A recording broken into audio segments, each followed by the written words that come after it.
Sean McAnally here with Dr. John Hall and today she was the on-call nurse for her neighbors, our nurse, in-house nurse, Barbie McAnally.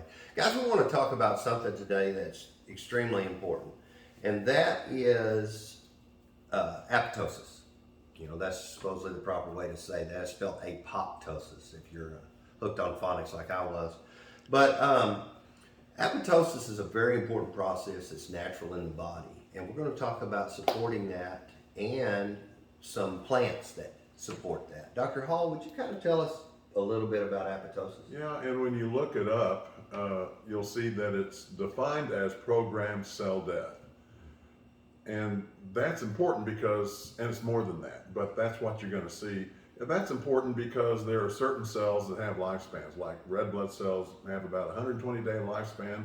They live 4 months, it's time for them to go and be replaced.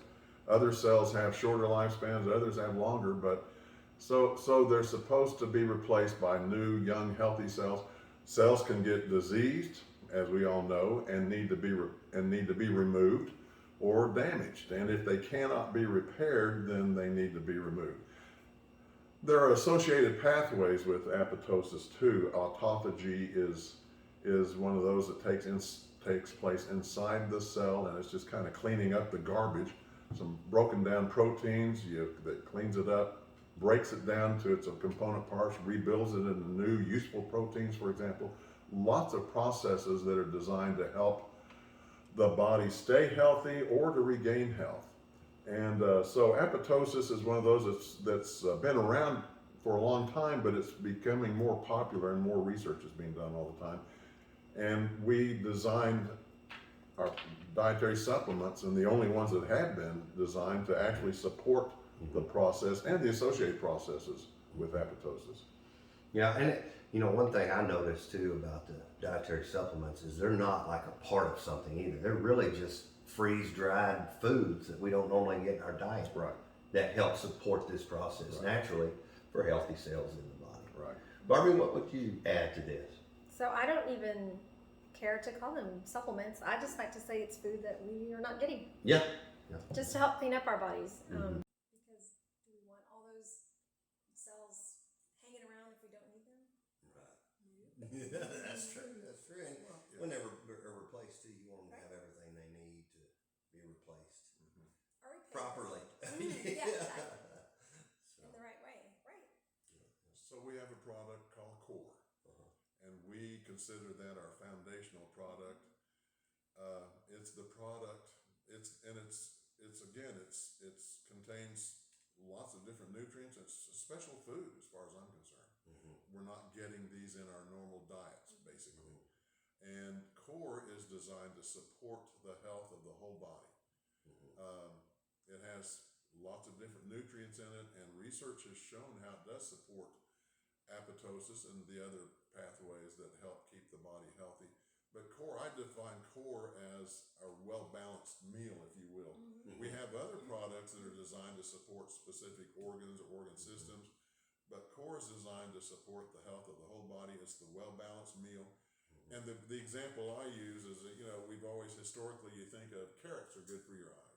Yeah. Well, if you think you need something for your eyes, you don't just eat a plate full of carrots. You still need to eat a well-balanced meal and get all the fruits and vegetables and green vegetables and all the other things that you need for the whole body. Then if you need, then you get an extra serving of carrots, but you need that well-balanced meal for your foundation. And that's what Core is. And it supports the health of all the parts of the body, all the different tissues and organ systems of the body. So that's important because the body is designed to work together and to stay healthy. So to wrap everything up, it's a great product. It's not a supplement. I mean, yes, it is, but it's really foods. It's foods that support this process in the whole body, like Dr. Hall said. Like Barbie said, she didn't like to think of it as a supplement because a lot of times we think supplement, we think about losing weight or something. This is, we get plenty of calories. We get plenty of fats, proteins, carbohydrates, and whatnot. These foods here supply those, what would you call them, micronutrients maybe? Just things that aren't just energy. Well, the other thing is most supplements out there have one or two ingredients, and they've really made a drug out of it. They extract these ingredients from foods, they concentrate them, and really you can call them a drug, really. Yeah. That's not what we do. We take the whole plant part, for example, the root, like a potato or whatever, or the stem, and freeze dry it, and you have the whole plant part that's the food, because those nutrients all work together. We know that more and more all the time. So they all work together to do things. So you're getting the food. It's not just a supplement that has one or two ingredients like curcumin, from turmeric or something like that. It's the whole food part that we eat of that plant. And that's important. That helps give you everything that you need that we were designed to get. Right. So it is food. So if I'm starting out and I'm just not sure where to start, I should begin with Core. that sound like a plan? That's Sounds good to me. Hey guys, until next time, this is for the health of it.